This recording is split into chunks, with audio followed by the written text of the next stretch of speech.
النهاردة ان شاء الله هنشوف مع بعض فيديو كامل عن تخزين التوم. هنشوف الطريقة الصح اللي نخزن بيها التوم، وايه المكون اللي هنضيفه للتوم علشان يفضل ابيض ولونه ما يصفرش او يغير. والنهاردة ان شاء الله هفرز معاكم التوم باكتر من طريقة واكتر من شكل، وهنعمل كمان توم بودرة خام تحفة. النهاردة هنستخدم كل حاجة في التوم، مش هنرمي ولا اي حاجة حتى القشر. تابعوني للاخر وما تجروش للفيديو علشان فيه معلومات مهمة هتفيدكم. في البداية وأول حاجة لازم نعرفها، لو عايزين نفرز التوم بنشتري التوم البلدي، بيكون لونه أبيض بالشكل ده، ومش التوم الأحمر. التوم الأبيض البلدي هو اللي بيصلح للتفريز. أول حاجة بنعملها هنبدأ ننضف التوم، بنفصل الراس عن العود الأخضر، وبالسكينة ببدأ أنضف الجزء اللي فوق بنتخلص منه. وهقشر التوم من بره بالشكل ده، بنشيل القشرة الخارجية بس، القشرة اللي بتكون ناشفة. وبفوطة مطبخ نظيفة هبدأ امسحها كويس علشان لو في عليها اي تراب من ايدينا او من السكينة. ودلوقتي هنيجي للعود الاخضر بتاع التوم او الساق، هبدأ انضفه كويس قوي. اي ورق اصفر او ناشف او دبلان بقشره من عليه، وبرضه هبدأ امسحه كويس جدا من التراب. وننضف البورد بتاعتنا كويس والسكينة.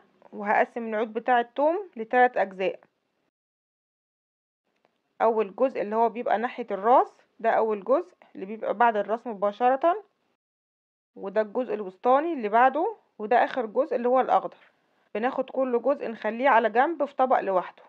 ونيجي للراس، ببدأ اقور الجزء الناشف اللي فوق بالشكل ده ونتخلص منه. وبالسكينة هعمل فتحة في راس التوم، وبقشر كل القشر اللي موجود على التوم من بره لحد ما يظهر قدامنا الفصوص بتاعة التوم. طيب القشر ده هنرميه؟ لا طبعا برضو مش هنرميه، هنحطه في بولة ونخليه على جنب. هنشوف اخر الفيديو هنعمل بيه ايه. وبعد كده بقطع راس التوم لقطع صغيرة شوية علشان تبقى سهلة واحنا بنفرمها في الكب. طيب لو انا عايزة احفظ التوم في البلكونة، انا مش عايزة افرز التوم، انا عايزة اجيبه طازة واحفظه في البلكونة. طيب يبقى في الحالة دي هنجيب التوم الاحمر مش الابيض. واهم حاجة لازم اعلق التوم في مكان ما يكونش شمس، ما يكونش داخل عليها شمس مباشرة، ويكون المكان فيه تهوية كويسة، ما يكونش مكتوم، علشان احافظ على التوم في درجة حرارة معتدلة. علشان التوم اللي بحفظه في البلكونة او بعلقه بيحصل له حاجة اسمها تفريغ، ان الفصوص تفضي من جوه. اجي اقشر فص التوم بعد شوية الاقيه اتفرغ. وممكن برضو لو في شمس مباشرة الاقي التوم زرع، ولما التوم بيزرع الفوائد اللي فيه بتقل بشكل كبير. فافضل حاجة علشان اعلق التوم بشكل صحيح واخزنه في منطقة هاوية زي بلكونة المطبخ مثلا، ان اعلقه مقلوب. يعني العرش او العيدان بتاعة التوم بتكون لتحت والراس تكون لفوق، بربطها واعلقها مقلوب، بحيث ان ده هيطول عمر التوم معايا من غير ما يعرض الفصوص اللي جواه انها تفرغ او تزرع. وبنكمل كل الكمية اللي معانا بنفس الطريقة. معلش هنتعب يوم واحد ونرتاح باقي السنة. خلصت الكمية اللي معايا كلها ال10 كيلو توم، وفصلت القشر لوحده، وقطعت العيدان بتاعة التوم ل3 اجزاء، كل جزء احطها في طبق لوحده. ودلوقتي هنبدأ شغلي في حاجة حاجة. اول حاجة هجيب الكبة بتاعتي وابدأ افرم فصوص التوم اللي احنا قطعناه. بفرمه واخليه متوسط، مش ناعم قوي زي المعجون. بعد كده هحطله الحاجات اللي هتحفظه لاخر السنة: معلقة ملح كبيرة، معلقة زيت كبيرة، ومعلقة خل كبيرة. بس المعلقة بتاعتي دي كبيرة شوية، اكبر من معلقة الاكل العادية، يعني تقريبا بمقام معلقة ونص. والكبة دي بتاخد حوالي نص كيلو توم. يعني كل نص كيلو توم هتحطي عليهم معلقة ونص ملح، ومعلقة ونص خل، ومعلقة ونص زيت. الملح مادة حفظ، والخل بيخليه يفضل ابيض لحد اخر السنة، والزيت بيخليه سهل ان احنا نكسره وما يتجمدش بشكل كبير، لما احتاج اطلعه اكثر بسهولة من غير ما يحتاج تقطيع جامد. وهكمل كل الكمية اللي معايا بنفس الطريقة. بنفرم التوم ونحطله الزيت والملح والخل. جربي الطريقة دي وان شاء الله مش هيصفر معاكي. طيب لو التوم لونه صفر، ده معناه ان هو خلاص فسد مش هنقدر نستعمله تاني؟ في الحقيقة لا. دليل فساد التوم لما بنلاقي طبقة لزجة على سطح التوم جوه الفريزر، وده غالبا بيكون الفريزر بتاعه تعطل شوية، وفي الفترة دي التوم بيحل او بيفك من التجميد ويرجع يجمد تاني، او اني اكون سبته بره الفريزر ورجعت جمدته تاني، وفي الحالة دي بنرميه مش هنستخدمه. بعد ما اخلص كل كمية التوم اللي معايا هبدأ اعبيها في برطمانات، بنغسلها كويس وبنعقمها وبنصفيها كويس من المية وتكون ناشفة، وبنغطيها وعلى طول على الفريزر. او هنجيب اكياس تلاجة واحط فيها التوم وابططها بالشكل ده علشان تبقى سهلة في الكسر لما نيجي نستخدمها. وهطبقها على 2 وكده تكون جاهزة للتفريز. بنحطها في علبة محكمة الغلق علشان ما تسببش اي ريحة في الفريزر، وكده نضمن ان الاكل الموجود في الفريزر مش هيلقط من ريحة التوم. في طريقة كمان ممكن نحفظ بيها التوم. بنحط التوم في برطمان وبغطي التوم كله كويس بالزيت، وبالطريقة دي ينفع يتشال في الفريزر وينفع يتشال في التلاجة، بس لو هنقعده فترة طويلة بخليه في الفريزر احسن. ممكن يقعد في التلاجة لحد اسبوعين.